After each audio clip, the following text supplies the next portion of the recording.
come up with the idea. College. And all the neighbors would come. Ernest says, I need someone to walk through this. I have an idea. He played guitar. Did he ever? Stuffed animals. He would laugh when I would do Shakespeare or something. Kind of got to that place. We finished the scene.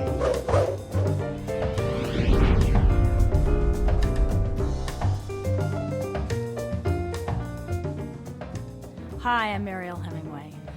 I was born in Mill Valley, California on November 22nd, 1961, and I was brought up in Sun Valley, Idaho, or Ketchum, Idaho, which is now a fairly well-known ski resort, but it was a fairly small town when I grew up.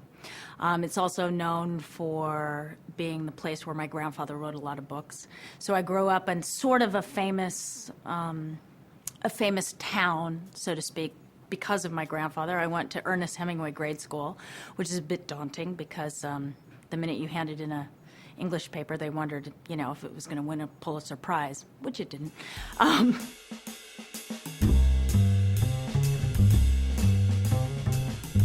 Well, what's very interesting about that is that my grandfather, being the extraordinary human being that he was, and my father being his first son, you would think there would be this tremendous, open dialogue about him, but my father actually didn't speak about my grandfather that often. My grandfather, interestingly enough, probably wasn't a very good father. He was a better, he was a great artist, but he didn't really know how to be a father, so my dad didn't really have a lot to say, so he didn't speak about him, but I lived in this town that honored him and all that. What I did understand is that when I started reading his books, and I read his books very early, I read The Old Man. The first book that I read at about 10 was The Old Man and the Sea. And my father took me to Paris, and he went around the different places. I was reading Movable Feast at that time, and he took me around to the different places where he was brought up, because my father spent the first 10 years of his life in Paris. So that was really extraordinary to me. And when I read his books when I was young, I felt as though, and I laughed about this later in life, because I felt as though that I was being channeled, that I really understood my grandfather at a level that nobody else did. I think I was, fantasizing, but there you go. It's interesting to talk about, like, when that started. I mean, I was always a Hemingway. I was always part of this, like, incredible legacy, this incredible family. But I grew up in Idaho, so it was a small town, and I knew that I was kind of a part of this bigger picture. But I made my first movie with my sister called Lipstick, and I played her little sister, and it was really like pretend. I mean, to me, it was time off to come to Los Angeles and get school clothes. I mean, I was so oblivious to what the whole thing that I was doing was about. I'd done a little, I was 13. How much could I, I was 12 when I started. I turned 13 on the set. I didn't do that much. I mean, the most sort of in the sort of under pressure kind of thing that I'd ever done. I was a ski racer growing up. I was ski raced till I was 16. So I would say that was the most kind of pressure I'd ever felt. I never was, but I was, I grew up literally in a small town. So any kind of theater I did, I did after Lipstick. I think that I can look back and be more, have a more critical eye about it, but I was very much aware of what I was doing. I think I thought I knew more than I did. I mean, I think anybody who's in their 20s thinks they're so brilliant and smart. I mean, I watch it in my daughters. Like, you can't tell them anything because they're so smart, they know everything.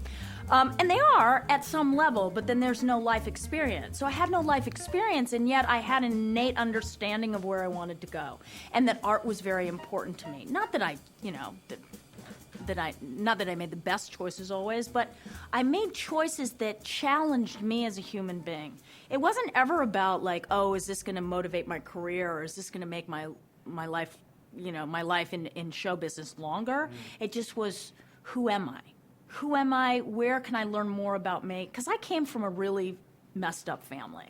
I mean, as great and artistic and wonderful as they were, there's a tremendous amount of addiction. There was mental illness. I mean, there's 7 suicides in my family, which is kind of the beauty and the beast of it. It's the give and take of what you get in a family like that, which is great, but it's also what my life was about survival. I think when I moved to New York at 16, I had no business moving there. I was too naive, I was too young, and my parents really shouldn't have let me go. 21 and one is 20. And my 21-year-old is this incredible model with Elite, and she wants to be a star. And she's always wanted to be a star, and it's so ironic to me because that was never a drive for me. I never really cared about being a star. I wanted to be an actress.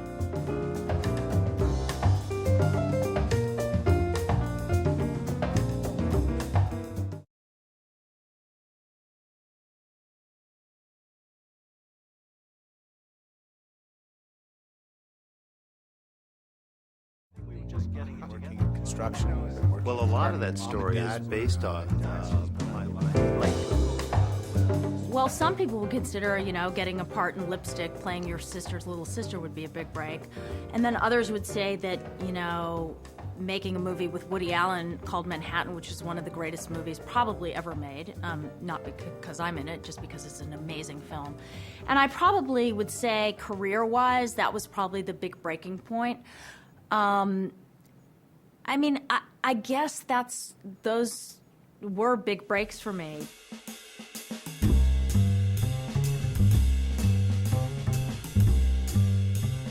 But I think the real moment when I really understood that something different was going on was when I had made Manhattan, which was kind of the big breakthrough movie for me. And I was 17 years old, and they sent me to Cannes, the Cannes Film Festival in France. And I was overwhelmed. I didn't know, going there, I went with my dad, it was all fun, and we went up the steps to this premiere, and, there were thousands of photographers saying, Mariel, Mariel, Mariel, Mariel, Mariel. And I was, and all these flashes, and I was so, it was so daunting. I had no idea, and I got into the theater after, and I didn't know where to look, and it never, I'd never been on a red carpet before, and going upstairs, and you're all dressed up, and my father was, kind of behind me. And we got into the theater, I was probably gonna faint or something. And we got into the theater, and we're watching the movie, and my heart's beating really hard, and I'd never seen the film before. And I'm playing this character who's really, sexually open and really knows what's going on, and I was so the opposite. I was such a naive girl. I'd never had a boyfriend. I think my first kiss was Woody Allen through the park, and in this, so I was this really naive girl. And in the middle of the movie, I looked at my dad. I said, I can't go out. I can't go out. I can't leave. Really? They sent an ambulance for me because I was having an anxiety attack. And I went back to the hotel, and I just stayed in the room. I was in a little corner, shaking. It was so overwhelming to me. I didn't realize until that moment anything that had gone on. Because, honestly, when I agreed to do that movie, I didn't know who Woody Allen was.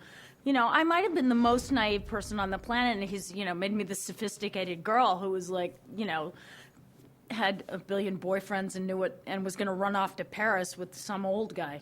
Oh, no, I had performer's urge. There was no question. I thought that I was, inside my mind, but I was going to be a singer, I was going to be on the Sonny and Cher show. Those were things that I dreamt of. But I never told anyone.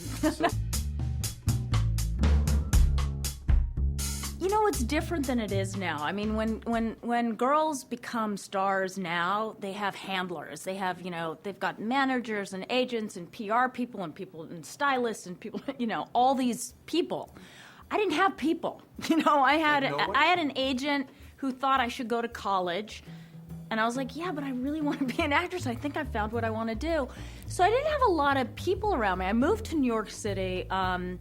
I left Idaho at 16. I'd made Manhattan, and I hadn't gone to Cannes yet. But I moved to New York on my own. So I was living in the Lower East Side. And what happened was there was media attention a little bit. I started to model a little bit, and I got on, I was in Life magazine and Time magazine, and then I was on the cover of People and stuff like that. But I didn't ever pay attention to it, because I remember thinking that for me, being regular and being normal and being accessible to others was really more important to me than being a star. I never wanted to be a star. I have 2 daughters now. One is 21 and one is 20.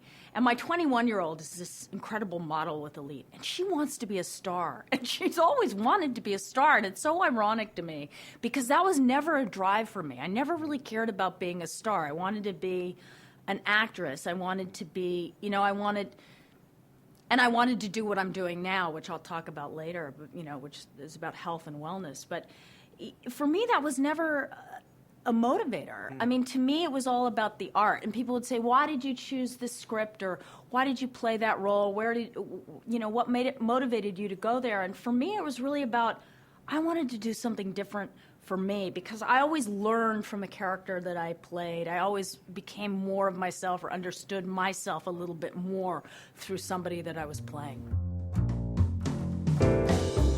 But what happens is, I was a young girl when I got married. When I met my husband and all that stuff, and he was older than me, and for many, many years, that was just perfect. It was somebody who was taking care of me, and it was security, and it was this, and it was that, and I was going to be married forever because my family was so messed up and so crazy that it was like, I'm going to hang in there. And my grandfather was married like 5 times, not me. I'm going to be married forever.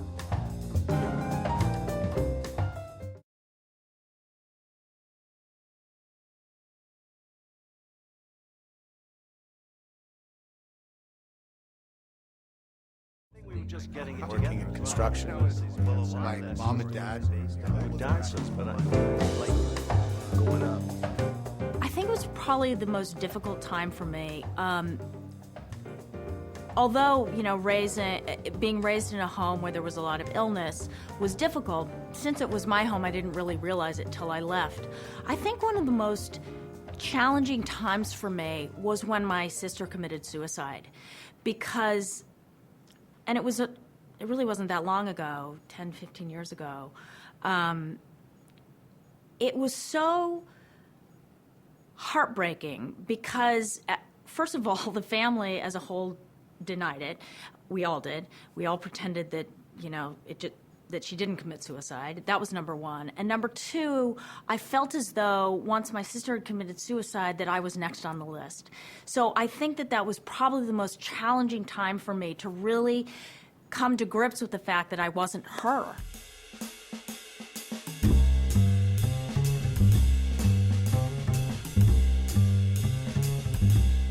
Part of the problem was not only was there was a lot of alcoholism in the family, but my mother had cancer, and I was her primary caregiver at age 10. I started taking care of her. I slept in the same room and made sure that, when she got sick in the middle of the night that someone was there. And I took care of her for many years, and really by the time I was 16, I couldn't handle it anymore. I couldn't be that person. I'd lost a bit of my childhood, but, and it's not a sad story. It's like a lot of people have to deal with certain things, but I needed a way out. So I left, but the truth is I kind of wanted my parents to want me to stay, but they didn't. They kind of let me go because I was very convincing, but there was the voice inside of me going, I wish my parents would just say, yeah, don't go off and be in the land of like the Woody Allens and the Svengalis that want to mold your life. We want to take care of you and be your parents for a little longer. I mean, I remember thinking that at 16, my daughter, when she was at home, I want to move to New York. I was like, you can't even brush your teeth without being reminded, and I was moving to New York. And so my life, my life was about surviving. I was surviving mental illness, cancer. My dad had heart disease. There was alcohol abuse. And it's not that I don't love my family, because I did. I didn't know anything different. I thought they were kind of fantastic. But in looking back, I wish they had, because as a young woman, I remember feeling unloved. So when you leave home with that kind of thing, you feel like nobody loves you. So you're always, so I'd be on a movie set kind of looking for a family. Oh, they're going to love me. Oh, they'll be the family that I need. Yeah, and that's exactly what would happen. So I'd get very, very close, and then there would just be this breakup, and nobody cares because they make movies, and, that's just the way it is. And I would be heartbroken. This family that I'd made so close to me was gone. So then I would try to find another family. I mean, it was a very interesting growth period for me because I would get a little bit deeper into who I was with each. I think I was most vulnerable probably from about 16 to probably when I got married at 23. So it was very, and I was vulnerable then, but I was also, you know, and then I met my husband and he was going to take care of me forever.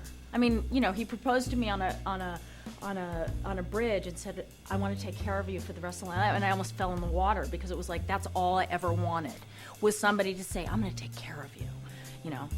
And that was beautiful for 24 years. That was kind of what I held on to. And then I grew up during that time. And then I went, oh, I guess I don't need anybody to take care of me. I can take care of myself.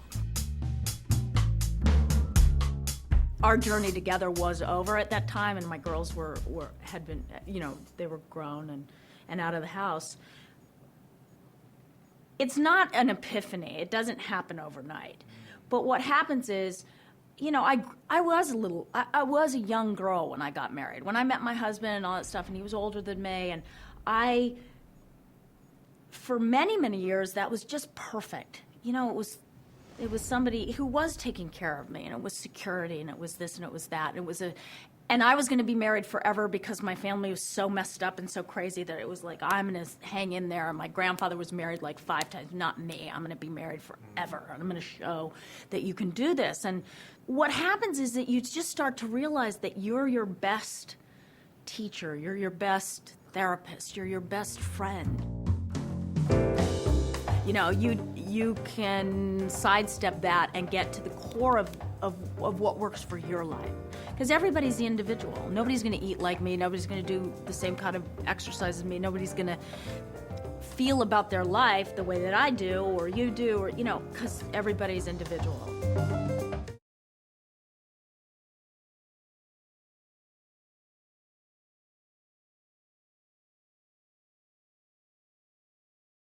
We were just getting it Working together. in construction. My mom and dad were Dances, but I like growing up.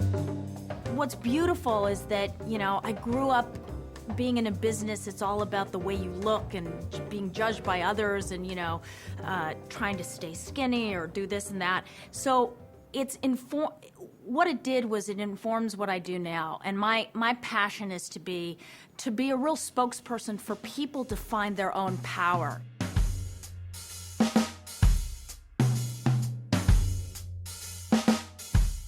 And that's really what happened for me. But it happened over time. And it happened through a lot of different journeys, and it led me to what I'm doing today, which is, which is about health and wellness and yoga and breathing and being out in nature and connecting with food and the environment. I mean, these things are important to me, and what's exciting about it is that the more I'm on my own, I mean, I have people in my life and, you know, whatever, but the more I take my own power, just being me, the more I can share that with others. Because I really want people to understand that they can be their best teacher, you know, nutritionist, healer, you know, therapist, whatever it is for them. And that's kind of my passion in my life, through going through all these different things, you know, all the different suicides and all the different things and, you know, eating strangely and all this different stuff that I've been through in my life, I get back to this place where, oh, I know what's right for me.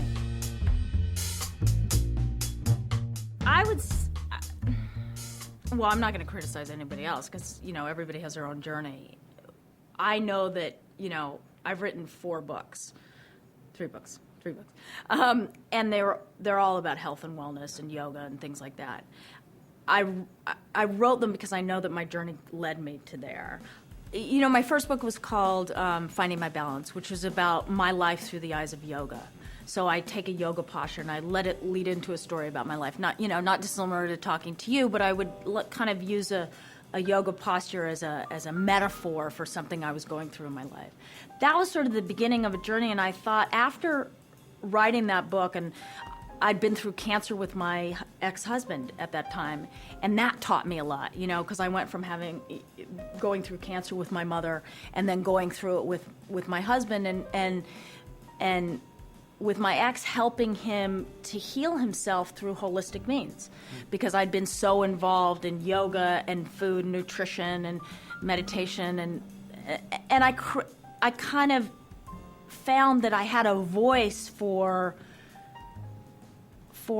health and wellness, so to speak. So my second book was called Healthy Living from the Inside Out. And that's about home, food, exercise, and silence, and how those 4 things are sort of a cornerstones to creating your own health and wellness. This really is my passion. I mean, I really talk about food as the first connection towards being environmental. The more that you can connect with your food, nature, through local farming, through sustainability, through cooking, which led me to my third book, which is called Mariel's Kitchen, which is a cookbook, and that's about eating eating in season, sustainability, local farming, organic, blah blah blah, all these things, and those are my passions. And I'm writing a 4th book now, which is with my boyfriend, who's also really into health and wellness, and it's about kind of being young and vital and feeling what kind of tools, what kind of 100 points can you get to creating more vitality, more wellness, more feeling good about yourself and moving into the world in a way that makes sense for you. Sure. It's about the individual. So my passion is to just inspire people to be their best that they can be by understanding that, everybody has a journey. Everybody comes from some kind of wicked, crazy background like me. I mean, I have a lot of experience in that, but I only share it not to go, oh, poor me, but to go, hey, I know we all come from this, but guess what? I have some tools, and I've been down all these really retarded roads, and you don't have to go down these retarded roads anymore. You can sidestep that and get to the core of what works for your life. Because everybody's the individual. Nobody's going to eat like me. Nobody's going to do the same kind of exercise as me. Nobody's going to feel about their life the way that I do or you do, or because everybody's individuals. Well, I'm very excited about, because I told you that I was in Paris with my father when I was 11 years old, and I was reading A Movable Feast, and he was taking me around to the different places. So I have bought the rights to A Movable Feast, and I'm going to produce it into a film, which is great. Actually, I bought it several years ago, and I was going to be in it, but I think I'm too old now. Oh, come on. Well, maybe.